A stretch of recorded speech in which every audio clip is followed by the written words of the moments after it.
Olá, seja bem-vindo a mais um módulo do Concursando Militar. O módulo de PMBOK tem o objetivo de apresentar para você os principais conceitos, tá, de gestão de projetos. Então, esse é um framework muito consagrado, né, que possui uma vasta e rica biblioteca de boas práticas de gestão da condução de projetos, tá, ao longo do ciclo de vida, tá, de um projeto. E nós iremos estudar aqui todo esse arcabouço de conhecimento, voltando nossa atenção, claro, para os principais concursos, tá? Seja ele QT da Marinha, o QCO do Exército e o QOAP da Força Aérea, né? Então nós vamos resolver questões de concurso dessas bancas e também de outras bancas ali voltado com o nível de exigência ali voltado para essas bancas, né, militares.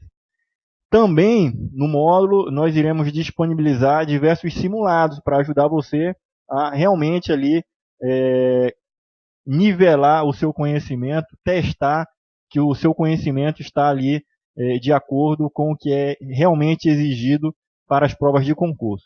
Beleza? Então, vamos lá, iniciar o nosso módulo. O primeiro capítulo, nós iremos tratar sobre a estrutura de projetos, segundo o PMBOK.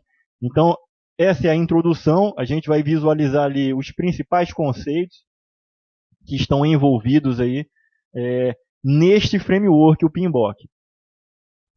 Tá? Então, o que é o PMBOK, né?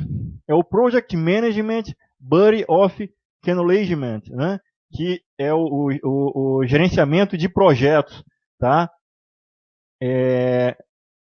Então, esse guia, tá, de práticas é um subconjunto de conhecimento de gestão de projetos. Tá bem? Ele fornece um vocabulário padronizado para os profissionais que conduzem projetos. Ele é baseado em processos, assim como todo o framework que está no nível tático, né, na pirâmide de níveis e de hierarquia aí, a gente tem a governança, né, governança corporativa, mais abaixo a governança, no caso nosso de TI, ou a governança de outras áreas do saber, né, a governança financeira, governança logística. Nada mais é a governança logística ou a governança de TI do que um meio caminho entre a TI, no caso, entre a área tática e a governança corporativa. Então, no nosso cenário de governança de TI, a governança de TI ela está como um facilitador entre, né, um filtro entre a governança corporativa e o nível tático.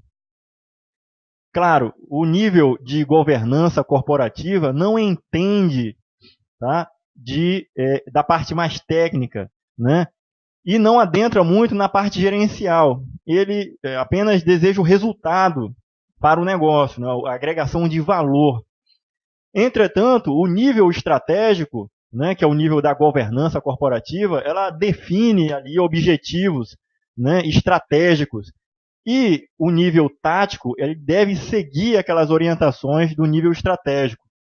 E aí é onde entra a governança de TI, né, como um elemento, um elo entre o nível tático e o nível da governança corporativa. Tá certo? E aí, nesse contexto, onde a gente tem, no nível tático, diversos frameworks, por exemplo, o ITIL, que é um framework para o gerenciamento de serviços de TI, né? A gente tem o próprio PMBOK, a gente tem as ISOs também, que trabalham através de processos implementados no nível tático para melhorar o nível gerencial. Tá? Por exemplo, aqui eu vou citar um exemplo, a ISO 20000, que é equivalente ali às práticas de gerenciamento de serviço que nós vemos na ITIL, né? Então existem diversos outros frameworks, o MPSBR, né? as ISOs relacionadas à qualidade, por exemplo. E aí, o PMBOK ele vem nesse sentido, né, de fornecer uma gama de práticas, né, de vocabulários que vão facilitar essa gestão aí para a gente. Tá? E aí, ele é baseado em processos. Por que baseado em processos? Como todo o framework de nível tático, a gente só vai poder implementar uma boa gestão se definirmos processos para que esses processos sejam conduzidos da melhor forma possível. Tá? Então, ao definir um processo e definir métricas para avaliar a qualidade da saída desse processo, né, levando em consideração aqui que todo o processo ele tem uma entrada, né, ele vai sofrer ali um processamento através de ferramentas, técnicas, e aí vai ter uma saída. Aquela saída é mensurável, é tangível. Né? Então aí entra, por exemplo, a definição de processos bem desenhados para que aquela saída do processo ela seja avaliada, ela seja verificada, se está de acordo ali com uma premissa, por exemplo, os requisitos que deveriam ter sido atendidos, tá? Pela saída daquele processo. Então, o PMBOK ele vai fornecer para nós diversos processos, a gente vai ver que existem diversos processos, diversos grupos que vão agregar esses processos. Então, grupo de iniciação, grupo de processos do planejamento, grupo de processos, né, de execução, de controle e monitoramento e de encerramento. Agora, veja que esses grupos que estão agregando diversos processos, esses processos dizem respeito a alguma área de conhecimento, tá? Seja ela relacionado com processos de tempo, né, relacionados à gestão do cronograma, né, a parte de definição do escopo, definição dos requisitos. Então, tem processos para cada uma dessas atividades. E aí, são áreas de conhecimento que vão agregar esses valores aí, tá, para a gente. E aí a gente vai decompondo esse conhecimento sobre o PMBOK e sobre a gestão de processos através do PMBOK durante o nosso curso, né? Então, olha aí, ó, cada processo vai possuir os componentes, né? A entrada, as suas atividades e a sua saída. As atividades podem ser auxiliadas por ferramentas e técnicas que vão ser aplicadas aqui no meio do processo, né? O PMBOK ele é organizado pelo PMI, né? Que é o Project Management Institute. Tá? Atualmente, o PMBOK está na 5ª edição. Tá? Essa edição foi publicada em 2013. Então, a gente tem a primeira edição sendo publicada em 1996. Em 2000, sai a 2ª edição. Em 2004, a 3ª edição. Em 2008, a gente tem a 4ª edição. E, por fim, a versão que nós estamos trabalhando no nosso módulo, e a qual nós utilizamos as principais fontes ali, estão nessas edições. Eu vou mostrar aqui para vocês quais são os livros que nós iremos trabalhar durante o curso. Então, a gente tem aqui, ó, Gerência de Projeto, do Kim Heldman. Tá? É um livro excelente. Esse livro aqui, da 6ª edição do livro, tá? Ele engloba o conhecimento da 3ª edição. A 3ª edição que saiu em 2004, né? Então aqui, ó, ele foi publicado em 2005, tá aqui, certo? Então, os principais concursos, eles citam essa fonte de referência, tá? Como sendo uma orientação. Entretanto, esse mesmo livro do Kim Heldman, ele já tem a sua atualização, tá? Para a edição 5 do PMBOK. Então, a edição 5 do PMBOK, ele está aqui nesse livro do Kim Heldman, certo? Que é a 7ª edição desse livro aqui de gerenciamento de projetos com o PMBOK. Tá? E aí, a gente vai estar trabalhando em cima deles. Por quê? Porque existem alguns processos novos, tá? Existe a adição, tá? Da 10ª área de conhecimento, que é o gerenciamento das partes interessadas, tá? Que não era uma área de conhecimento, tá? Essa era uma atividade realizada pelos gestores, tá? Quem conduzia os projetos tinham que se preocupar em fazer a gerência das partes interessadas, identificando as partes interessadas, né? Quem são os envolvidos, né? Com os resultados do projeto, né? Que são os stakeholders. A gente vai falar um pouquinho mais na frente. Então, era necessário identificá-los, classificá-los, né? Para que a boa condução do projeto fosse feita da melhor forma possível, né? E aí, na edição 5, a gente tem aí a 10ª área de conhecimento, que já é, tá, o gerenciamento das partes interessadas. Então, um resumo aqui sobre a 5ª edição do PMBOK. Ele possui 5 grupos de processos, tá, que é iniciação, planejamento, execução, controle e monitoramento e o encerramento. Então, todos os processos do PMBOK, eles estão dentro de algum desses 5 grupos de processos. Tá bem? A gente vai ter 10 áreas de conhecimento. Então, o que são as áreas de conhecimento, pessoal? Nada mais é do que a gente ter os processos, tá, que vão atender, por exemplo, o escopo, como definir os requisitos, né? Como fazer, por exemplo, a gestão do tempo, né? A gestão de recursos humanos, gestão do custo, né? Os orçamentos, gestão da comunicação, gestão das partes interessadas, como eu falei. Cada uma dessas é uma área de conhecimento que é necessário ter o domínio sobre alguns processos que vão nos auxiliar para conduzir essas áreas de conhecimento. Tá bem? E o PMBOK, ele o alicerce dele está pautado aí nesses 47 processos. Existem outros padrões para o gerenciamento de projetos? Sim, existe. O PMBOK, ele não está sozinho. Tá? A gente tem o Prince2, tá? Que é um padrão aberto e não proprietário também para o gerenciamento de projetos. Ele é um guia de boas práticas, tá? Criado para projetos mais voltados para a área de TI. A gente vai ver que o PMBOK, ele não necessariamente ele atende a requisitos de TI, a projetos de TI.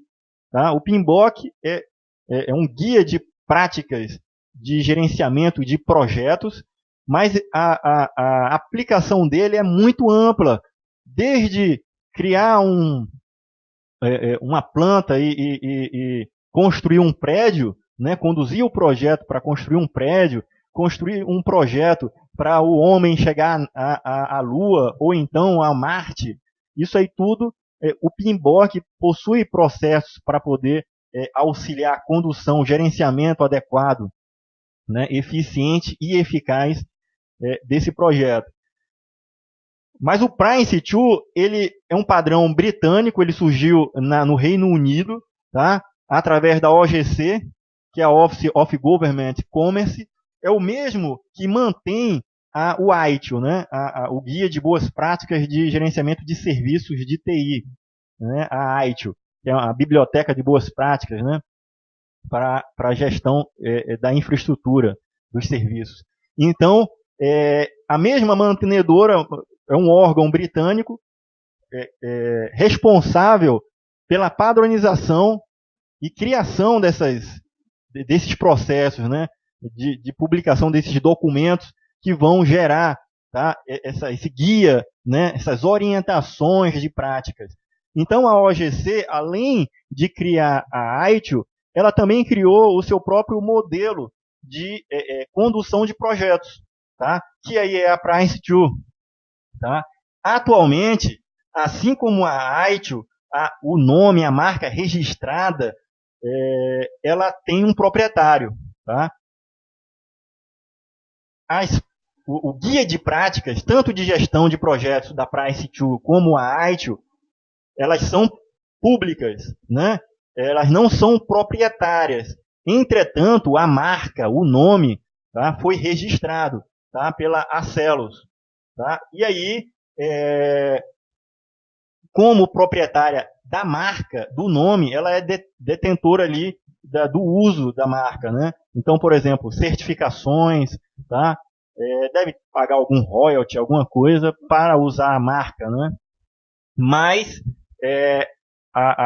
o modelo de práticas, as orientações, tá, que são dadas para a gestão da TI, no caso da AITIO, né, a gestão da infraestrutura dos serviços pela AITIO e também pelo Prince2, ela é pública, tá bem? É um padrão aberto. A última atualização da Prince2, ela foi em 2008, tá? Para gestão, né, um modelo aí de gestão de projetos. Tá? A gente também tem a ISO 21500. Essa ISO, tá, é uma norma de orientações sobre o gerenciamento de projetos. Apesar dela ser uma norma da ISO, ela não possui requisitos. O que isso influencia, né, pessoal? A ISO, tá, ela normalmente possui as suas normas estabelecidas para gerar, para quem usa essa norma, um certificado. Tá? Esse certificado certifica o alto grau de comprometimento, o alto grau de qualidade, o alto grau de maturidade daquela organização na adoção daquelas práticas. Tá? E aí, normalmente, a ISO ela define ali as métricas, né? Os requisitos pelo qual aquele modelo ele vai funcionar. Por que ela tem que definir os requisitos? Porque é a partir desses requisitos que ela vai poder fazer uma avaliação, tá? E através das métricas que foram definidas para auditar, né, aquela maturidade daquela empresa sobre aquela ISO, então ela vai poder pontuar, né? Olha, sobre esse aspecto aqui vocês passaram, ou esses aspectos vocês reprovaram, e aí vai poder avaliar ali e dar um grau, né, de aprovação ou reprovação daquela companhia, daquela organização, na adoção daquela ISO, daquela norma. Tá? Então, a ISO 21500, ela não possui requisitos. Então, se ela não possui requisitos, eu não posso certificar uma organização que adota o gerenciamento de projetos utilizando essas práticas da 21500 para poder certificar a qualidade daquela organização de conduzir projetos. Tá bem? O Brasil, essa ISO ela é internacional, né? Então, a ABNT ela é responsável por traduzir, tá, as normas das ISOs e elas refletirem para o nosso contexto, né? Então, o Brasil adotou a ABNT, tá? NBR ISO 21500, ela é de 2012, né? Por isso tem esse 2.2012, tá bem? E caso caia em algum concurso, pessoal, fiquem só atentos que a 21500 ela não é um método, né, certificável, porque ele não possui requisitos, apesar de ser uma ISO. Tá bem? Outro padrão de gerenciamento de projetos, a gente tem o Scrum. Só que aí é para projetos de desenvolvimento. Né? É um framework aberto para o gerenciamento de projetos de software. Né? Ele é focado no desenvolvimento ágil, né, de projetos de desenvolvimento de software. E aí, pessoal, vamos falar um pouquinho sobre o que é um projeto. Tá? A gente falou sobre o PMBOK, né, como um framework que nós podemos utilizar. Falamos um pouquinho sobre os outros frameworks que existem também que podem ser adotados. E aí vamos falar um pouquinho sobre projetos. Tá? O que é um projeto? Tá? Um projeto é um empreendimento temporário, tá? Com data de início e fim definidos. E que tem o objetivo de criar um produto ou um serviço único, ou seja, que nunca foi feito. Então essas são as características principais. Todo projeto ele tem que ser temporário, tem que ter caráter exclusivo e também progressivo. A gente vai falar um pouquinho sobre cada uma dessas características. Temporário, data de início e fim. Tá? Ele termina o projeto quando os objetivos são alcançados ou quando o projeto ele é abandonado. Pode existir a situação do projeto ele ficar inviável em relação a custo ou tempo para se entregar. Um exemplo, né, as Olimpíadas, né, que vão ser agora em 2016. Digamos que um projeto é para construir uma arena aquática, um exemplo. E aí passou a Olimpíada. Né? Passou a Olimpíada, não terminou a obra, e aí esse projeto pode ser abandonado. Né? Não tem mais finalidade, não para a Olimpíada. Tá? Aquele projeto pode não ser útil para a Olimpíada, pode ser útil agora para outra finalidade, mas em termos da justificativa inicial daquele projeto, já não é mais válido. Tá? Ele pode ser abandonado, por exemplo, até porque pode não ter recurso financeiro para tocar a obra e tudo mais. Tá? Mas todo projeto ele é temporário, ele termina quando é atingido todos os requisitos dele. E aí alguém vai chegar para você e vai aprovar. Tá? Então quem é que vai aprovar? O término ele vai ser condicionado à aprovação dos stakeholders. Quem são os stakeholders? São todos os interessados. Todas as pessoas que têm alguma influência no projeto, seja elas as pessoas que vão trabalhar diretamente com o projeto, os gestores, ou quem vai executar a obra, seja ele, né, um técnico qualquer, e também os usuários daquele serviço, aquele produto que foi gerado. Tá? São os stakeholders. A partir do momento que todos os requisitos foram atendidos, o projeto foi entregue e existiu a aprovação, o projeto ele é encerrado. Tá bem? Outro termo também que é importante vocês estarem com ele em mente, porque já vi cair em questão de prova, é que todo projeto ele termina quando ele é alcançado. Os objetivos eles são alcançados ou eles são excedidos. Então, quando um projeto ele finaliza, tá? Ou eu alcancei, ou então eu até ultrapassei as expectativas que eram ali os requisitos que estavam definidos já. Tá? Posso ter esse conceito. Tá? A característica de exclusividade. Todo projeto ele vai gerar para a gente algo único, ou que jamais tenha sido realizado. É o caso, por exemplo, uma obra de um estádio, né? Desse de Copa do Mundo. Por exemplo, a minha empresa vai comprar um data center. Então, eu não costumo comprar todos os dias um data center. Não é algo repetível, né? Algo ali que eu vou estar repetindo como um processo, né? Repetível. Não, aquela compra daquele data center é única.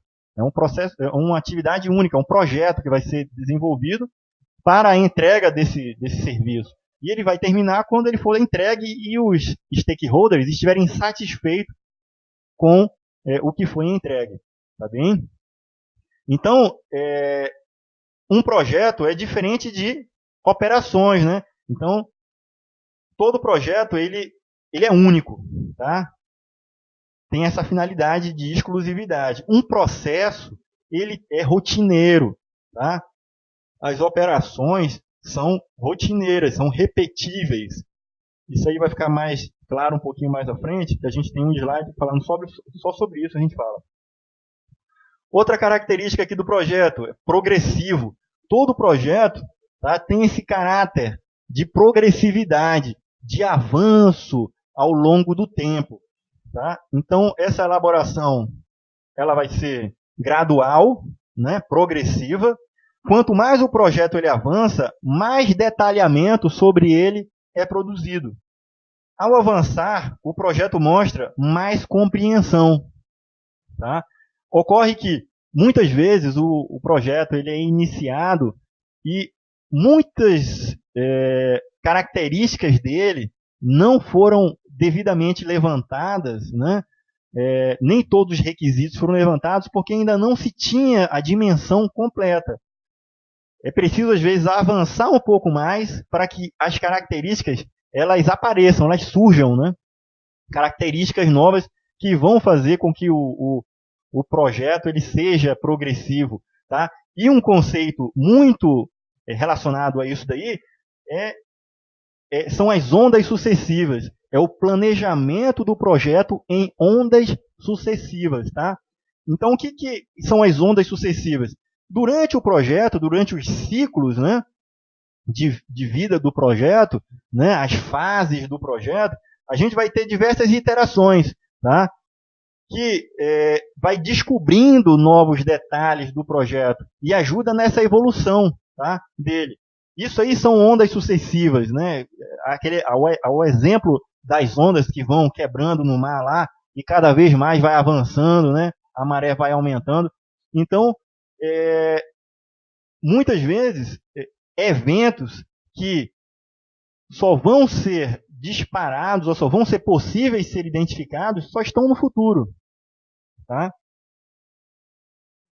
Isso acontece muito quando a gente trabalha o tipo de projeto, prototipação. Né? A gente tem um determinado software para desenvolver e nem todos os requisitos a gente consegue levantar para desenvolver do zero e já entregar o produto pronto.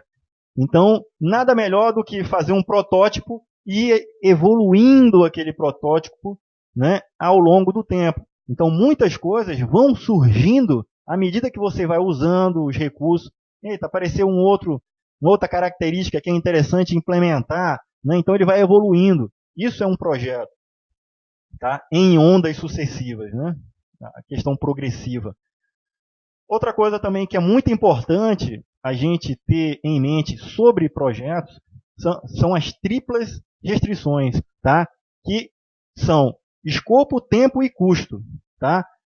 Muita gente relaciona isso aqui com o escopo, tá? Cronograma, tá? E orçamento. Tá? São só sinônimos para esses nomes aí. Tá? O escopo são requisitos, então muito cuidado, pessoal. Numa prova, ele pode falar tripla restrição, ele pode colocar assim, ó. Requisitos, ele pode colocar, tá?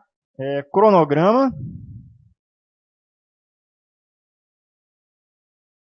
Tá falhando aqui minha canetinha, um momento.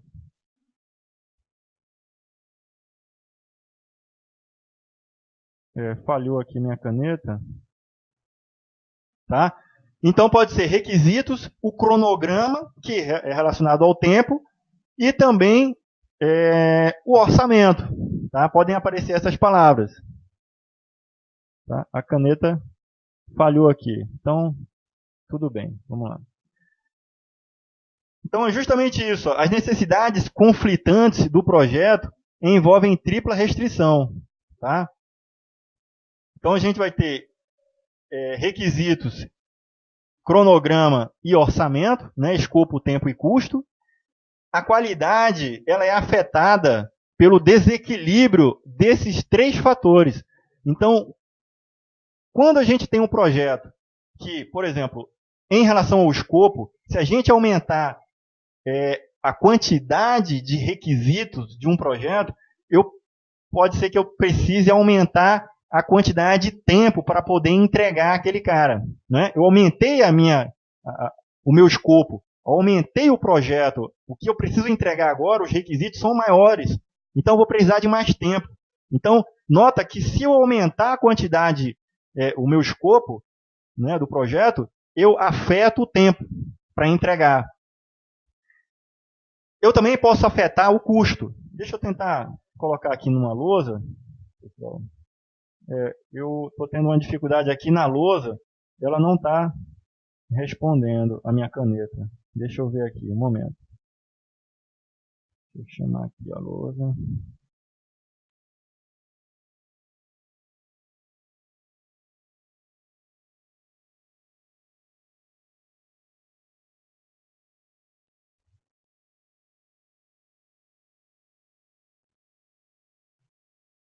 Vamos ver se aqui nesse quadro aqui eu consigo escrever. Tá? Então, deixa eu desenhar aqui uma pirâmide. Tá? Então, eu vou ter aqui um fator tempo. Pessoal, tá?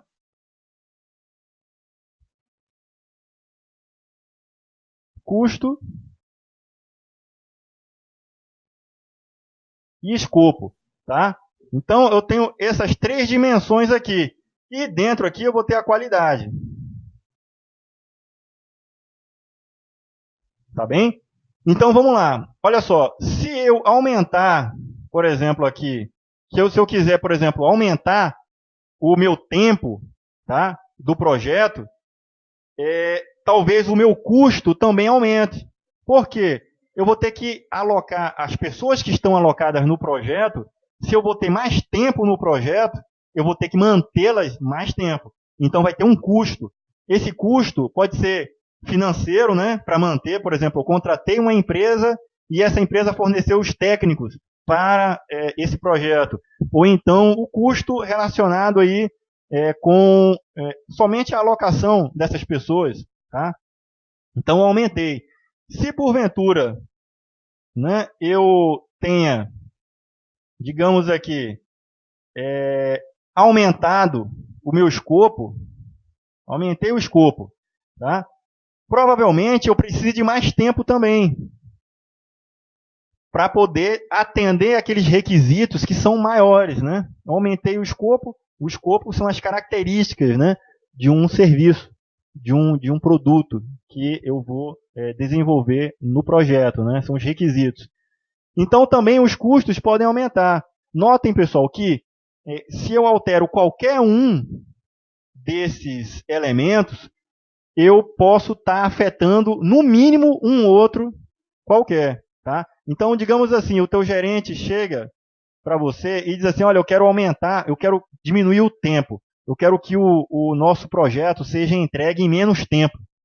Então, o meu custo aqui tende a aumentar, né? Por quê? Se ele quer aumentar, se ele quer diminuir o tempo do projeto, provavelmente eu aumento o meu custo. Por quê? Eu vou ter que alocar mais pessoas, ou então eu vou ter que alocar mais horas de trabalho para alguém. Então, aquele cara, o desenvolvedor que estava desenvolvendo um sistema, ele vai estar fazendo horas extras, né, para poder entregar mais rápido aquele projeto. Tá bem? Eu vou ter que contratar alguma outra empresa para poder fazer isso aí. Os custos tendem a aumentar se eu diminuir o tempo. Tá bem? Se eu, por exemplo, mexer em qualquer um desses fatores, eu estou também, de certa forma, interferindo na qualidade. Tá? Na qualidade. Normalmente, a tripla restrição, por isso, tempo, escopo e custo, eles estão muito associados à qualidade. Porque, alterando qualquer um desses elementos, a qualidade vai ser afetada. Então, por exemplo, se porventura o meu chefe chegar, olha, eu quero que vocês entreguem em menos tempo. Tá certo, chefe, a gente vai alterar o menos tempo, mas eu vou precisar aumentar o custo. Então, eu vou ter que contratar outra pessoa, ou então eu vou ter que trabalhar na hora extra.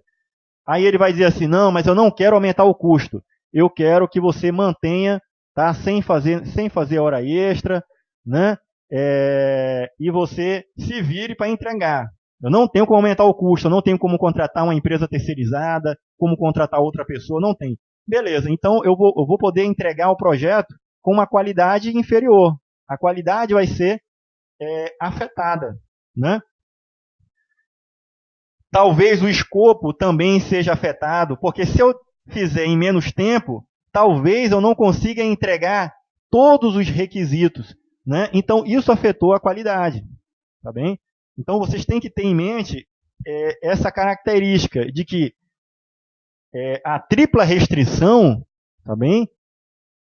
Se eu mexer nos requisitos, se eu mexer no cronograma ou no orçamento, qualquer um desses elementos vai me afetar em alguma coisa. O meu chefe chegar para mim, olha, vamos diminuir o orçamento, vamos ter que aquela empresa que estava para ser contratada para fazer o projeto não vai ser mais contratada para executar. Você mesmo vai ter que se virar e desenvolver aquele sistema. Ok, então o tempo estimado para entregar, já que aquela empresa não vai ser contratada e aquela empresa ia disponibilizar 4 programadores, e agora eu, o único programador que vou ter que desenvolver o sistema, e o sistema estava para ser entregue em 6 meses, né? Eu vou entregar ele em 1 ano, tá? Em 1 ano e meio, não sei, né? O tempo vai aumentar. Ou a qualidade, né, vai ser deficitária. Enfim, isso é a tripla restrição, tá bem? Então, olha aí, ó, a qualidade ela é afetada, tá, pelo desequilíbrio entre esses 3 fatores. Qual é a grande missão do gerente de projeto? É ele tentar equilibrar, tá, o escopo, tempo e custo, tá, do projeto de forma adequada. Isso é conflitante. Por isso que o gestor, o gerente de projeto, ele tem que ter um bom jogo de cintura para tanto de comunicação quanto de influência sobre os outros stakeholders, né, sobre as outras pessoas interessadas, para poder fazer essa gestão aí, né, de todos que têm interesse no projeto. Porque é conflitante você ter que gerenciar essas 3 restrições, tá? Bons projetos entregam produtos e serviços dentro do resultado esperado. O que são os resultados esperados, pessoal? É o escopo, né? É tudo que foi o que estava nos requisitos, tá? Era o que estava esperado. Então, todo o projeto, quando entrega um produto ou serviço, ele é eficaz. O que é eficaz, né, pessoal? A gente tem lá o eficaz e o eficiente, né? Muita gente confunde esses 2 conceitos. O eficaz é aquela pessoa, tá, que entrega o resultado de acordo com o que foi especificado, tá? Ou seja, de acordo com o que é esperado. Ele é eficaz, não entrega nem nada mais, nada menos. Tá bem? E a pessoa que é eficiente, ela sabe usar os recursos, tá, para poder entregar aquele produto ali e aquele serviço. Basicamente é isso aí. Então, todo projeto, bom projeto, ele entrega o produto e serviço dentro do esperado, dentro do prazo, aí está aqui em relação ao tempo e cronograma, e também dentro do orçamento, dentro do custo. Sobre esses 3 aspectos da tripla restrição é que alguém vai fazer juízo de valor e dizer se o projeto foi bom ou ruim.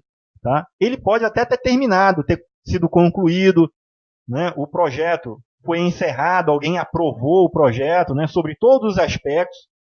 Entretanto, ele pode ter extrapolado o prazo de entrega, mas ele foi finalizado, foi entregue, né? Ele pode ter extrapolado o orçamento, por exemplo, né? Ou então ter sido entregue com menos do que aquilo que tinha sido orçado para ser feito, né? Então, sobre esses aspectos, alguém vai fazer juízo de valor e dizer, poxa, foi bom o projeto, ó, ele foi entregue muito além do muito antes do prazo que tinha sido definido, foi entregue dentro do acordado das especificações e o custo efetivo para produzir foi menor do que o esperado, o que tinha sido planejado. Então, tá excelente esse projeto. A relação entre esses fatores é tão forte, né, da tripla restrição, que a alteração em um deles afetará qualquer um dos outros, ou todos os outros 2, né? Então a gente tem 3. Se eu afetar um deles, ele pode afetar tanto os outros 2, como também só um deles.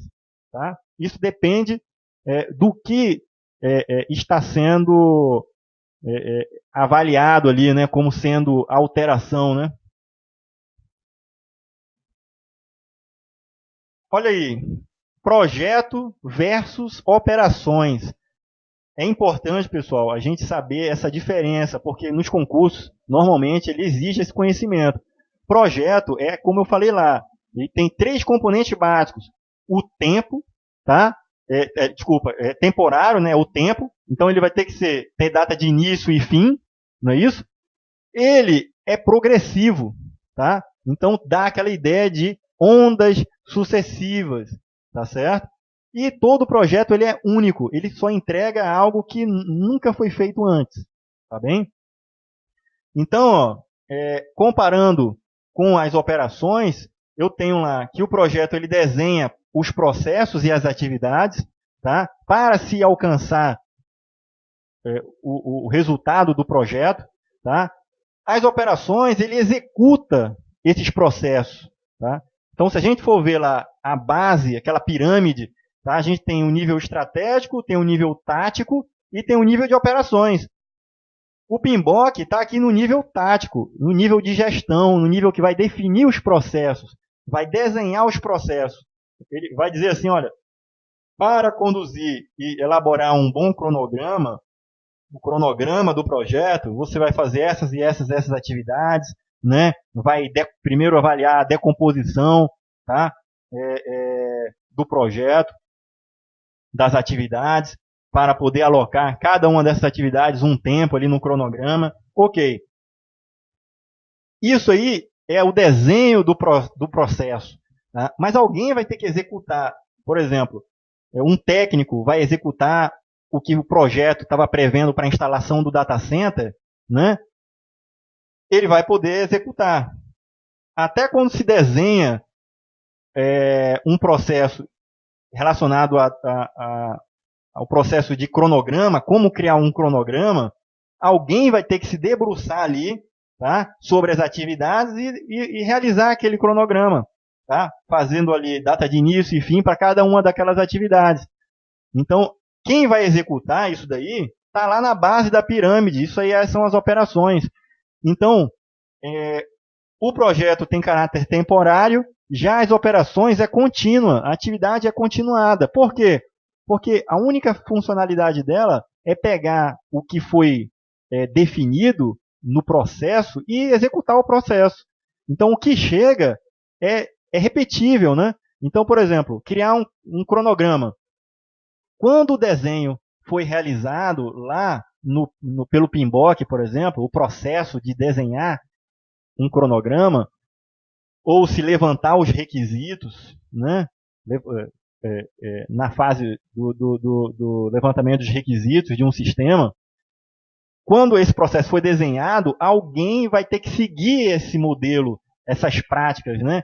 Como é que eu vou? Vou pegar um formulário, vou fazer um questionário para os usuários, né, do sistema para fazer esse levantamento, né? Eu tenho um passo a passo, tá? Um processo a seguir, tá? Que foi definido, tá? E aí, lá na base da pirâmide, essa atividade, que já é costumeira, ela é contínua, ela é repetível, tá bem? E aí o projeto, ele gera um produto exclusivo.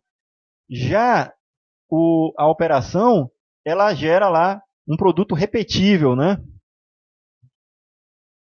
Eu vou ter que o projeto possui processos, tá? Para criar e gerenciar um projeto. Já as operações, ele possui processos para executar. Ambos possuem processos. Notem aí, tá? A similaridade, projeto e processo, né? Projetos e operações. Um processo, tá? Para o PMBOK, ele é o meio pelo qual eu vou atingir o gerenciamento, tá? Das atividades, o gerenciamento do projeto em si. Então, eu vou pegar e definir esses processos para que eu possa coordená-los. Então, o PMBOK, como um framework que ele é tático, né, o PMBOK, ele vai definir os processos que vai utilizar com a finalidade de coordenação. Então, aqui eu botei essa pirâmide para facilitar o entendimento. No nível estratégico, é o nível que governa, né? É o nível que define os objetivos estratégicos, a definição, certo, das atividades no nível estratégico. Na verdade, aqui não é definição das atividades, vou corrigir aqui, tá? É definição das metas estratégicas, tá? Porque o nível estratégico define esses objetivos e o nível tático, tá? Ele tem que seguir alinhado, seguindo todas essas orientações do nível estratégico. Por exemplo, se o nível da governança estratégica definiu lá que um projeto que vai ser conduzido pela TI, ele deve ser conduzido de acordo com uma legislação, a legislação tributária daquele país ou estadual, por exemplo. Então, o nível estratégico, o nível de governança, definiu lá que os objetivos da empresa é seguir alinhados com a questão tributária, que é uma questão externa à corporação, né, à companhia. E aí, o nível tático, ele deve estar alinhado com a estratégia da empresa. E é lógico que a estratégia está alinhada com um requisito externo, uma legislação, por exemplo, externa. Então, o PMBOK, ele vai ter que, na hora de se debruçar num projeto, ele vai ter que estar alinhado com esses quesitos. E o PMBOK, ele é no nível tático, gerencial. Ele vai definir os processos, tá? Ele vai coordenar esses processos, tá? Definição das atividades, definição dos requisitos, definição das métricas que os requisitos vão ter que ser avaliados, testados. Porque quando eu defino os requisitos aqui, no nível tático, esses requisitos vão estar lá, por exemplo, no plano, né? O plano de desenvolvimento de um sistema, por exemplo. Aí está lá os requisitos que eu vou ter que desenvolver. Aqui, no nível de operações, eu vou só executar essas atividades. E na execução, quando eu gerar uma saída, essa saída aqui, através das métricas que foram definidas lá, eu vou poder avaliar se aquela saída foi correta ou não, né? Se ela tem valor ou não. Se porventura no nível tático eu não tivesse essa definição, tá? No nível operacional, no nível de execução, as execuções iam ser executadas, as atividades iam ser executadas e não ia ter nenhuma meta a ser avaliada. Aqui as pessoas que executam estariam subordinadas a terem que cumprir aquelas metas ali, né? Então, o nível do PMBOK, o nível tático, ele tem esse objetivo. E ele só é alcançado através dos processos. Tá? Lembra que um processo é uma entrada, tem as atividades, né? Ou subprocessos, que vão ser auxiliadas pelas ferramentas e técnicas, e eu vou ter uma saída. O resultado final é eu dizer lá, olha, o processo de fazer um bolo, por exemplo. Está lá, processo de fazer um bolo. Então, eu vou executar, vou pegar a massa, fazer tudo, botar no fogo ali, botar ovos e botar no fogo, beleza. O resultado. Aí eu vou ter que avaliar se o resultado está de acordo com algo, as métricas, né, de qualidade, né, que vão ser aplicadas ali para saber se o que saiu, o bolo que foi entregue, tá bom, né? Então, isso é muito importante, tá? A definição das métricas.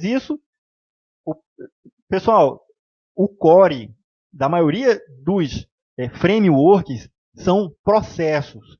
Por que processos? Porque é a forma que você tem de amarrar, de fazer uma amarração sobre o que são os requisitos que vão ter que ser entregues na saída dos processos. Então, você define um processo, define quais são as entradas, define as atividades que vão ter que serem executadas, sobre, por exemplo, um cronograma, sobre os custos, né, sobre o escopo, e o que sair daquele processo vão ser possíveis, porque vão ser tangíveis, vão ser possíveis fazer avaliações ali. Avaliações em cima das métricas que foram definidas, né? Em cima dos requisitos que foram definidos.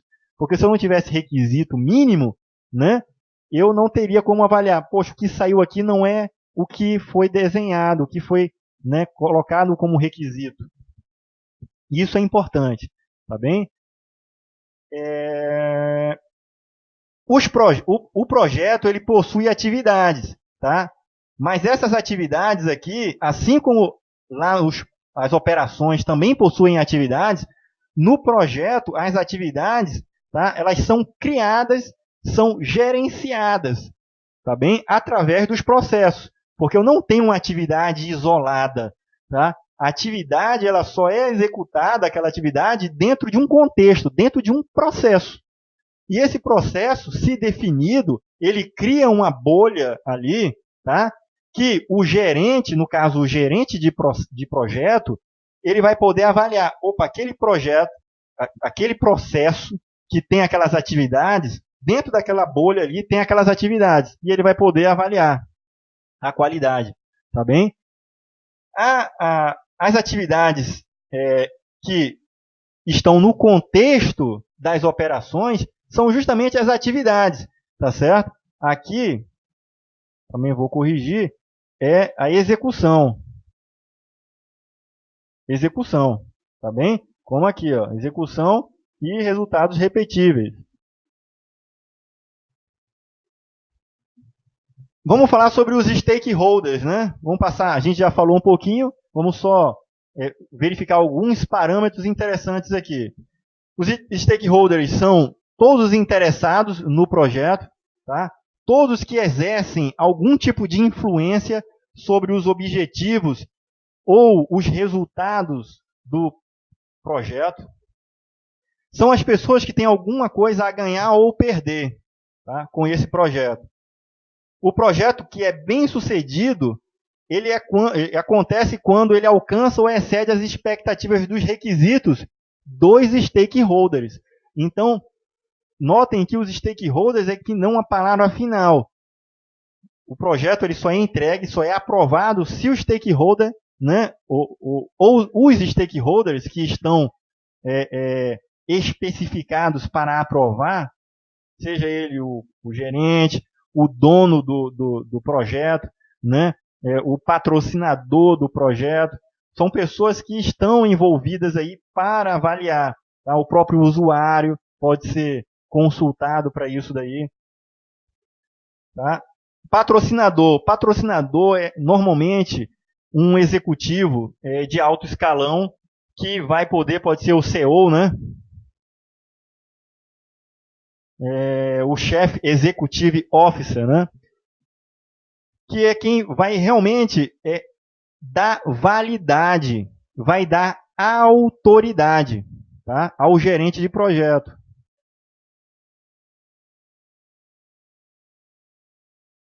Ele dá a autorização para o projeto ser iniciado, ele dá a autoridade necessária para o gerente de projeto realmente, né, fazer a gestão dos conflitos.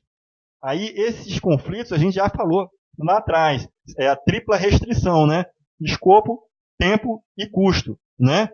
Requisitos, né? Cronograma e orçamento. Esses elementos, para o gerente de projeto, é muito conflitante, é muito desgastante ele ter que se deparar com diversos gestores para poder fazer essa gestão aí. Por quê? Porque os outros gestores também são interessados, são stakeholders. E às vezes você, por exemplo, chegar um gerente de projeto e ele dizer para um outro gerente, olha, eu vou precisar do teu funcionário aqui para ficar nesse projeto. O cara não vai querer ceder o funcionário dele, daquele departamento, para um projeto. Por quê? Conflito de interesse. O gerente funcional, normalmente, né, o gerente funcional, ele quer aquele técnico para ele, para as atividades do departamento ali. E ceder aquele profissional para o gerente de projeto pode ser ruim para ele. Tá? A gente vai ver que existem vários níveis de hierarquia, né, de organização funcional, né, a projetizada e a mista. A gente vai falar um pouquinho sobre isso aí. Então, esse conflito aí, é difícil de ser gerenciado. E o gerente de projeto, ele recebe essa autoridade do patrocinador. Tá bem? Desafios dos stakeholders, tá? Aliás, os desafios do gerente de projeto é incluir todos os stakeholders no projeto. Muitas vezes acontece no início do projeto, o gerente não conseguir reunir todos os envolvidos. Isso é muito complicado e é crítico, porque na medida que eu esqueço um dos stakeholders, pode ser que lá na frente do projeto, esse cara bote tudo a perder. Por quê?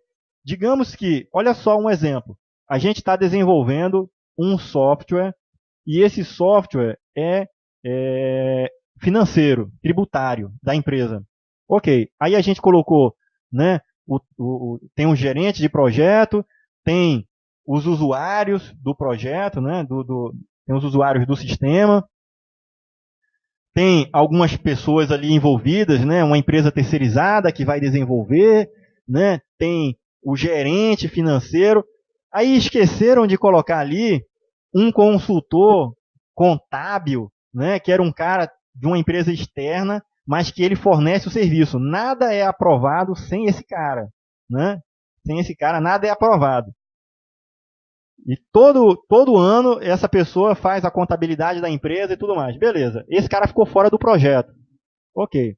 Aí o sistema foi desenvolvido, chegou lá no final do projeto, aí esse cara, lembraram dele. Aí ele chega e olha assim para o projeto e diz, olha, vocês esqueceram de avaliar que o governo federal, né, promulgou uma lei tributária que coloca uma fórmula, um cálculo e tal, né, e que a partir disso daí, todo o sistema agora vai ter que ser alterado. Todos os requisitos que vocês colocaram no sistema, 80% deles não são mais verdadeiros, né? Olha só a tragédia que não é, né, pessoal? Você ter esquecido de colocar um dos stakeholders, né? Ou seja, essa era uma pessoa que não deveria ficar de fora, tá bem?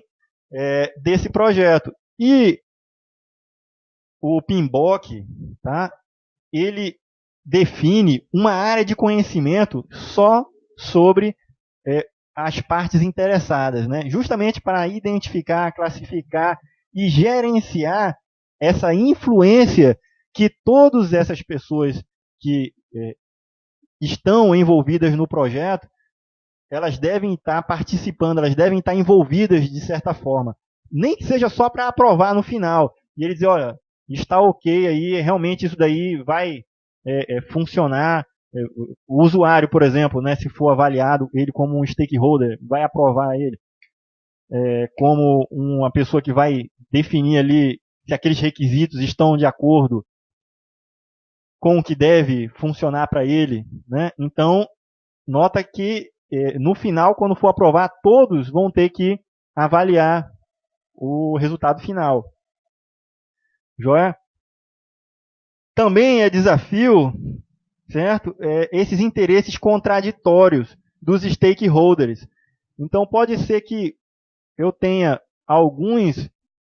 uma dessas pessoas que podem ter interesses contraditórios, ter interesses diferentes daquele que é o que o projeto tem uma linha de base, né? Tem uma linha de caminho a ser seguida, né?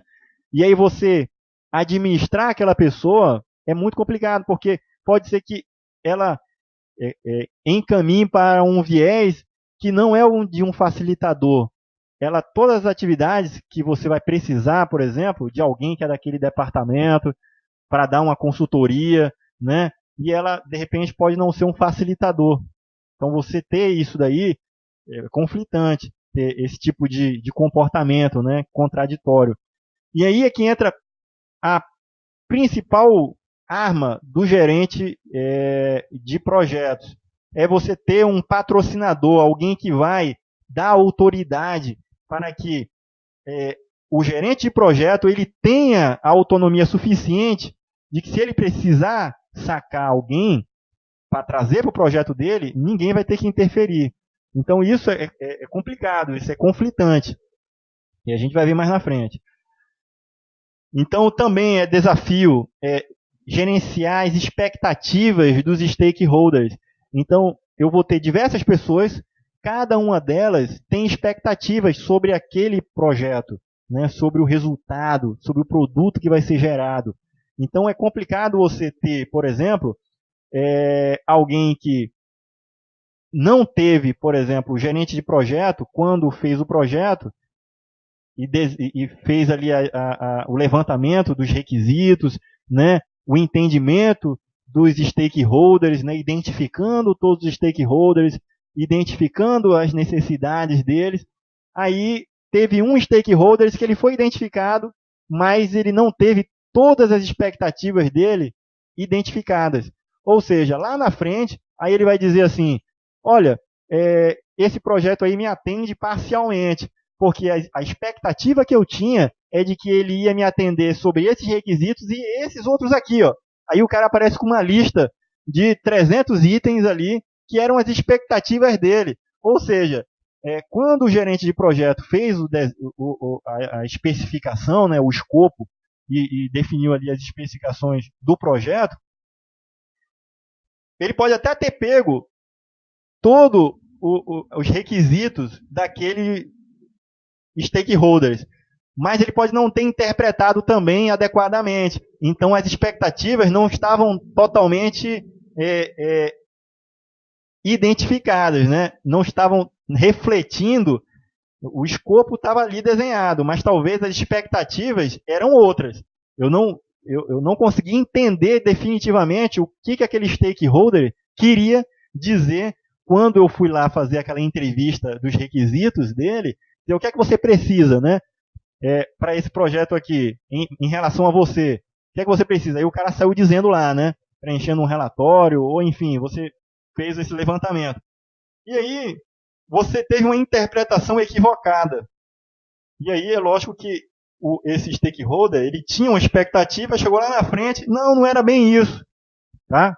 Então, gerenciar essas expectativas aqui é um grande desafio do gerente de projeto. E aí, pessoal, olha aí, ó, eu tenho um projeto, vou ter o gerente de projeto, tenho o patrocinador, o gerente dos diversos departamentos, tá? Eu vou ter cliente como sendo um possível stakeholder, distribuidores externos, a diretoria, fornecedores externos, gerentes executivos, tá? E o escritório do projeto, tá? O PMO, né? A gente vai falar mais na frente. Olha aqui, ó, também os principais stakeholders, né? Como a gente já falou, tá? Gerente de projeto, patrocinador, influenciadores, tá? Diversos, clientes e usuários, organizações executoras. Isso aqui são, por exemplo, empresas que a gente contratou para executar um serviço, por exemplo, uma obra. Eu estou com um projeto na minha casa, né? E aí eu contratei uma empresa para fazer aquilo aí, trocar o piso. Então é a organização executora, tá? Pode não ser a que fez o projeto, mas ela está somente executando. Os membros da equipe do projeto, tá, são stakeholders. Eu tenho a equipe de gerenciamento do projeto. Então, a equipe de gerenciamento do projeto são os gerentes que vão estar coordenando os processos, tá? E vão estar gerenciando. E os membros da equipe do projeto, então a equipe do projeto não é somente os gestores do projeto, são também os executores, tá? Aquelas pessoas que não têm papel de gerência, de definição dos processos. Ela vai executar um relatório para apresentar, para aquele relatório compor um projeto, né? Ela vai executar realmente a atividade do projeto. Então, ele é somente um membro do projeto. Tá bem? A gente tem o escritório do projeto. Tá? A gente vai falar mais na frente os detalhamentos sobre o escritório do projeto, que nada mais é do que uma unidade organizacional, uma entidade que tem a finalidade de dar consultoria, de apoiar os gestores de projeto, tá? Para a condução desses projetos. Tá? É um escritório de projeto. portfólio versus programas. Isso aqui também costuma ser bem explorado nos concursos, tá? Programas e portfólio. Um programa, pessoal, é um conjunto de projetos que são relacionados. Então, por exemplo, a Copa do Mundo. Um exemplo bem prático aí, a Copa do Mundo. A Copa do Mundo é um grande projeto, né? Foi um grande projeto. E aí a construção de diversos estádios, tá? Estava no contexto de um programa, tá? E não de um projeto, tá? Eu tenho diversos projetos, tá? Mas eu tenho a construção de um estádio em Pernambuco, eu tenho a construção de um estádio lá em Porto Alegre, a construção de um estádio lá em Manaus. Então, cada um desses é um projeto distinto, tá? E no contexto de coordenar todos esses projetos, eu tenho um programa, tá? Um programa tem essa finalidade. Porque se eu fosse fazer um projeto, um único projeto, né? Projeto Copa do Mundo, e aí eu vou ter que coordenar todos os demais subprojetos, que vão ser os estádios, pode ser que gere uma complexidade muito grande, tá? Então, a gente decompõe isso na forma de eu ter um programa, e esse programa, né, a Copa do Mundo, aí eu vou ter os projetos, os diversos projetos. O projeto da Arena Pernambuco, o projeto da Arena, né, Corinthians, o projeto da Arena lá de Brasília. Enfim, eu vou ter isso como um programa, tá? Um projeto ele pode ter origem a um subprojeto. Então, por exemplo, eu vou ter um projeto para a construção de um data center. Esse projeto, eu posso ter diversos subprojetos ali. Então, quando o data center for comprado, eu posso ter um subprojeto ali para implementação das soluções que vão ficar aderidas ali, né, dentro daquele data center. Então, são outros projetos, né, que vão ser paralelos ali, periféricos ao projeto principal. Joia? E aí, o conceito de programa, tá, ele tem um conceito de dividir para conquistar. Eu vou ter diversos projetos separados, só que esses projetos eles estão ligados entre si. Esses projetos, nota o seguinte, pessoal, eu tenho um programa com a finalidade de decompor em vários projetos para não ter um único projeto e muito complexo. Só que esses projetos, quando eu separei, né, eu vou ter um projeto para construir um estádio num estado, no outro estado vai ser outro projeto, né? Tudo isso num único programa.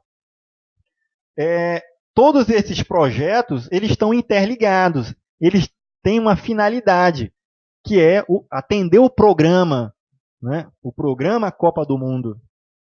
Joia?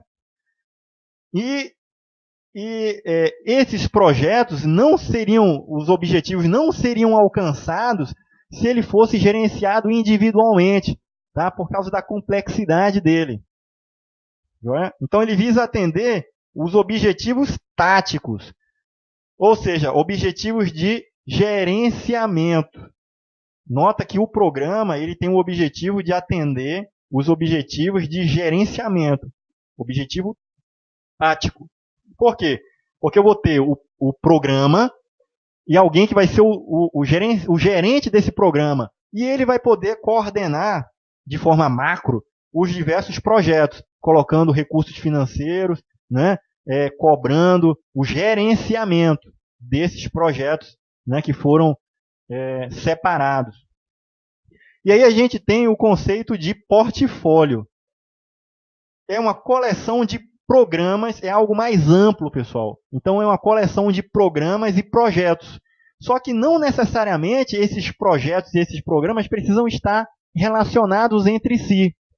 Então, eu vou ter o portfólio como sendo algo estratégico.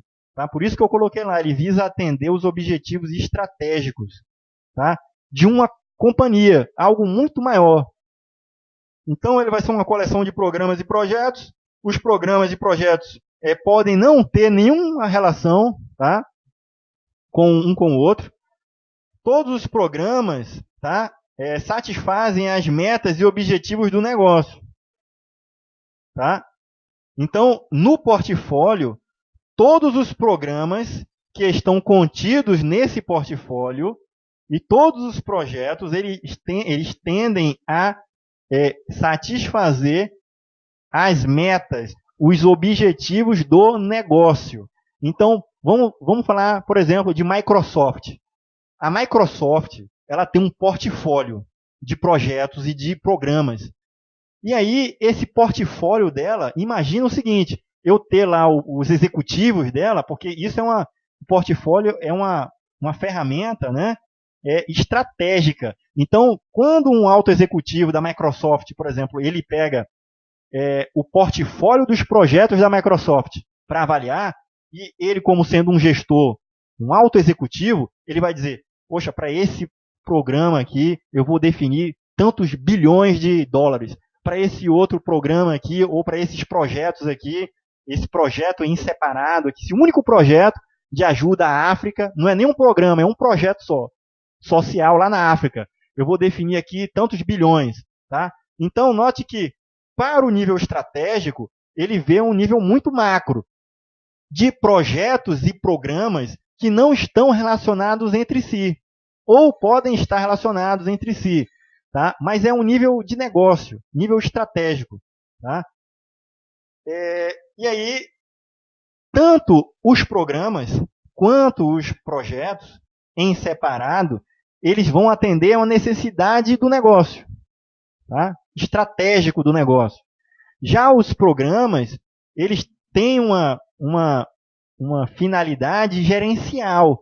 O cara que definiu o programa, ele está loucamente preocupado com o cronograma, com o escopo, o tempo, né? Com o orçamento ali. Para quê? De gerenciar o projeto, né? Da construção do data center numa filial, né? E aí, na outra filial, tem um outro data center que vai ser replicado. Estão fazendo um site de backup, por exemplo, né? Um site de backup, né? Uma replicação. Todo o site de uma empresa vai ser replicado para outra. Aí vamos contratar 2 data centers. Então, eu tenho uma filial, vai ter um projeto lá, para a construção daquele data center lá, e na outra filial vai ter esse outro projeto de contratação do outro data center. E aí, nesse programa da empresa, esses 2 data centers, eles se conversam em algum momento para replicar de um para o outro. Tá? Então, nota que o gestor, tá, que está com esse programa, ele está avaliando a gestão dele, a gestão desses projetos. Numa filial tem a compra de um data center, na outra filial outro data center, e ele está gerenciando o cronograma, o custo, né, os orçamentos ali, tá? Os escopos de cada um, né, os requisitos, e aí ele está fazendo essa gestão aí, tá bem? No nível tático. É lógico que dá a ideia de que esse cara aqui é o gestor do programa, ele delega. Então, ele delegou para um gestor, tá? Para um gerente de projeto em uma filial, a contratação, né, e elaboração do projeto ali daquele data center, e deixando ele em operações, e ele delegou para outro gerente de projeto em uma outra filial, aquele outro data center. Então, nota que ele, como estando gerenciando esse programa, tá, ele vai estar ali coordenando a questão, né, dos requisitos mais macros, né, em relação ao funcionamento dos 2 ambientes, tá, que são remotos. Então, é um gerenciamento tático. Está se preocupando apenas com a gerência. Agora, se eu estiver me preocupando somente com a questão estratégica, tá, a questão de alocação de recursos, a demanda pelo serviço em si, como decisão estratégica, aí eu tenho o portfólio. Porque eu posso ter diversos projetos e programas naquela empresa 1, né? E eu posso ter diversos projetos e programas naquela outra empresa 2 ali, que vai ter que comprar aquele outro data center, que são projetos que não se conversam, tá? Mas fazem parte de um portfólio maior. Tá? E tem a ver com a estratégia da empresa. Joia? algum gestor está avaliando isso estrategicamente. Habilidades necessárias ao gerente de projetos. Então, como a gente já falou, o gerente de projeto, ele é um gestor de conflitos. Então, esse cara tem que ter jogo de cintura em diversas áreas de conhecimento. Tá? A principal delas é a comunicação. Essa aqui, pessoal, é a mais importante. Inclusive, tem questões de prova que exploram isso daí. Tomem cuidado, porque ele bota lá uns enunciados e aí joga uma casca de banana ali para você, ele joga lá no meio que a comunicação não é importante ou não é não é tão importante assim. Ele bota o texto lá de forma a te conduzir de que não é tão importante como parece. Cuidado, é a mais importante de todas. Tá? Ela é o alicerce de todo o projeto. É a comunicação, porque sem a comunicação a gente não faz, por exemplo, o levantamento dos requisitos junto com os stakeholders. Eu deixo de avaliar com aquele contador que é de uma empresa externa, que ele sabe dos requisitos contábeis que eu teria que aplicar ali dentro do meu sistema, se fosse o caso. Tá? Eu deixo, por exemplo, de me comunicar com os stakeholders para poder saber as expectativas deles em relação ao cronograma. Então, por exemplo, o meu stakeholder, se for, por exemplo, a presidência da República trouxe a Copa do Mundo para o Brasil. Beleza, vamos ter Copa do Mundo. Ok. Esse cara é um stakeholder. Qual é a data que vai ser a inauguração da Copa do Mundo? A data é tal. Então eu tenho que entregar o meu projeto, o estádio de futebol, eu tenho que entregar antes da data final ali para o início dos jogos. Porque essa expectativa, ela é daquele meu patrocinador maior, da pessoa que que trouxe aquele evento e tal, não é verdade? Então notem que, isso eu estou dizendo esse exemplo aqui, pessoal, mas no cotidiano da gente, de uma infraestrutura, por exemplo, um patrocinador que é o meu gerente executivo, ele me mandou fazer um projeto para a compra de um data center, e aí nas expectativas dele, ele quer que esteja em funcionamento esse data center até 31 de dezembro do ano corrente. Ok. Então, essas expectativas, elas devem estar no projeto levado em consideração, tá? E são requisitos de tempo, tá? O cronograma tem que estar dentro dessa expectativa. E aí, se eu não tiver uma boa comunicação com esse meu patrocinador, eu não tenho como saber desses requisitos dele, tá? Isso não só dele, que está acima, né? Mas dos outros requisitos dos outros usuários que vão usar, tá? Então, às vezes, um sistema que a gente precisa entregar e ele tem uma única finalidade, e depois dele ser executado não tem mais serventia, de nada adianta eu entregar depois do prazo que era para aquele, por exemplo, não é um sistema, é só um componente que vai fazer alguma coisa, um cálculo tributário no final do ano e tudo mais. Tá? E aí, entreguei ele fora do prazo ali, e aí perdeu a finalidade dele. Tem que agora ter outro componente com outros requisitos. Certo? Então tem que ter muito cuidado. A comunicação, ela é muito importante. Habilidades organizacionais e de planejamento também é requisito do bom gerente de projetos. Habilidade de resolução de conflitos, porque as partes interessadas, elas têm interesses próprios. Tá? Habilidade de negociação e influência. Então é importante que o gestor ele saiba ter aquele jogo do ganha-ganha, né? Ou eu perco e tu ganha, né? Mas que depois ele vai ganhar, tá? Mais na frente. Ele tem que ter esse molejo, tá? E ter essa capacidade de influência dos demais. Se o gestor ele é uma pessoa que não exerce influência, é uma pessoa malquista, por exemplo, que ninguém gosta e tal, é complicado você ter essa pessoa com que os demais stakeholders comprem a ideia de ajudá-lo num projeto. Então isso é conflitante. Joia? Então essa habilidade de negociação e influência deve levar em consideração que é influenciar mesmo aquelas, né, pessoas que não têm razão nenhuma de serem leais ao projeto. Então o bom gerente de projeto é aquele cara que consegue, né, convencer, influenciar, negociar, mesmo com aquelas pessoas difíceis. Né? Habilidade de liderança, habilidade de formação, motivação de equipes também são atributos do gerente de projeto. A gente tem também, pessoal, o Project Expeditor e o Coordinator. Tá? Então são dois conceitos do gerente de projeto que é importante a gente conhecer. O expeditor, né, é o facilitador. Tá? Esse cara não tem poder de decisão nenhuma. Ele atua como um assistente de equipe. Tá? É aquele cara que ele está no projeto como sendo um facilitador. Ele atua como um coordenador da comunicação. Tá? Ele não tem poder de decisão. Então, normalmente, esse cara aqui, tá, ele vai estar... ele é um gerente de projeto com pouquíssima autoridade. Normalmente, ele está lá numa matriz fraca. A gente vai ver mais na frente. Tá? A gente tem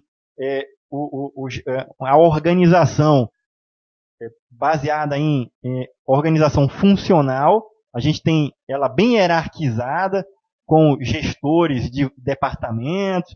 E a figura do gerente de projeto ela não tem nenhuma influência muito grande sobre esses gestores. Os gestores desses departamentos, eles olham o gerente de projeto como um cara que tem pouco poder de decisão. Né? Então, essa normalmente é uma unidade organizacional, uma organização muito tradicional, né? Clássica. Joia? A gente tem também a projetizada, que é toda baseada em projetos. Então, o gerente de projeto tem muita autoridade. Certo? E a gente não tem aquela estrutura clássica que a gente tem de hierarquia. Tá? Porque é tudo baseado em projeto. Normalmente, a gente tem uma organização que trabalha só com projetos, ela é projetizada. Tá? Não existe a necessidade de ter hierarquia ali, como numa estrutura clássica. E a gente tem um meio termo, um balanceamento, tá? Que é uma organização matricial, que ela nem é muito funcional e nem muito projetizada. Tá? Ela é balanceada. Na verdade, ela pode tendenciar um pouco para funcional, ser equilibrada, ou então ela pender para projetizada. A gente vai ver cada uma dessas 3 tipos de organização. Né? A funcional, a que vai ser matricial e a projetizada. Tá? E aí, esse conceito aqui do facilitador, ele tem muito a ver com isso. O gerente de projeto, ele não é visto como um cara de autoridade, um cara que... Ele é visto como um cara facilitador ali, um cara que é boa praça, que está conduzindo os projetos, tentando coordenar as equipes, mas ele não tem poder de decisão. Na verdade, ele tem que levar isso aí para a decisão daquele gerente, daquele departamento. Né? E a gente tem também o Project Coordinator, tá bem? Ele é o coordenador de fato, ele possui um pouco mais de autonomia, tá, dentro da organização e possui mais poder de decisão sobre as decisões. Tá? Então ele tem mais poder de decisão que o facilitador. Não quer dizer que ele tem total poder de tomar a decisão, não tem. Isso vai depender do tipo de organização que ele está lá. Por exemplo, quando a gente tem uma organização que tem um patrocinador, que o cara chega e diz assim, olha, eu estou dando autoridade para esse gerente de projeto para ele poder tocar a compra do data center. E aí ele colocou esse gerente com uma autonomia, com autoridade para decidir e coordenar.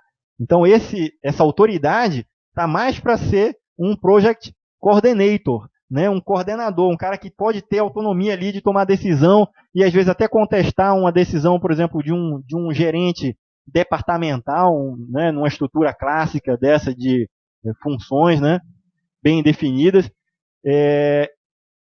Mas ele pode ser um cara que ele vai ter mais poder, tá? Já o facilitador, não. Ele está lá como um cara que só está coordenando, mas tem pouca influência. Ele é um facilitador, ele está lá somente coordenando, gerando gráficos, né? Fazendo ali passando e-mail, né, para as empresas, gerenciando o contrato, abrindo ali uma planilha para coordenar, por exemplo, atividades, gerando um cronograma, né? Mas o gerente funcional, ele que está dando as diretrizes, né, para que aquele facilitador faça as atividades. Ele está ali sendo só um facilitador. Tá? A diferença concreta entre o facilitador a diferença concreta é que o facilitador não toma decisão, já o coordenador sim. Influências socioeconômicas e ambientais, né? São todos os aspectos do ambiente da organização que podem influenciar o projeto. Então, as influências podem ser internas ou externas, podem ser positivas ou negativas.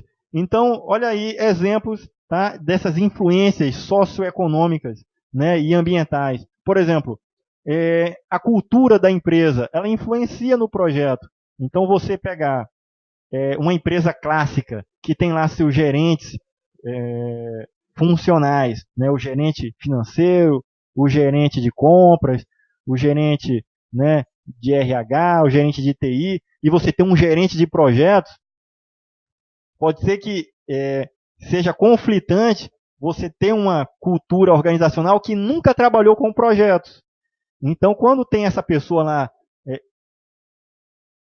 fazendo cronogramas, né, puxando membros para a equipe, gerando ali atividades que membros da equipe devem fazer, só que esses membros são departamentais também. Tá? É um membro que ele é da TI, mas tem um membro ali que é do financeiro, de compras, e um membro da TI, todos eles estão nesse projeto. E aí o gerente de projeto passa algumas atividades para serem feitas pelo projeto, mas aquele cara que está trabalhando no projeto, ele também está trabalhando lá naquele departamento, né, realizando algumas outras atividades. E isso aí gera um conflito. Joia? Padrões governamentais e de setor também são influências que podem ser até externas dentro de um contexto de um projeto.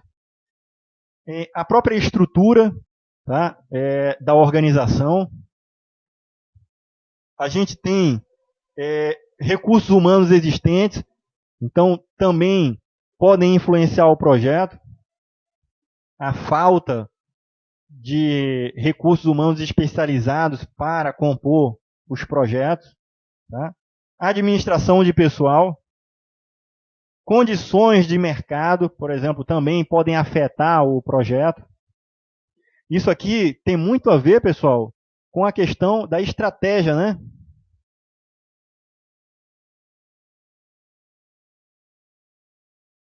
Com a estratégia. Então, no nível estratégico, do gestor estratégico, né? Aliás, não posso falar gestor estratégico, que essa palavra é errada, pessoal. Eu posso dizer um diretor estratégico, um governante estratégico, porque a governança, né, é a direção, né, os objetivos estratégicos são definidos no nível de governança corporativa, no nível da governança, né, da TI, por exemplo. E quando a gente fala de estratégia, está muito relacionado ao negócio, tá? ao aporte financeiro, à demanda pelo serviço. A gente tem aqui também, que são influências socioeconômicas, a tolerância a riscos que as partes interessadas elas têm, né? Sistemas de informação de gerenciamento de projeto também são influências socioeconômico, ambiental.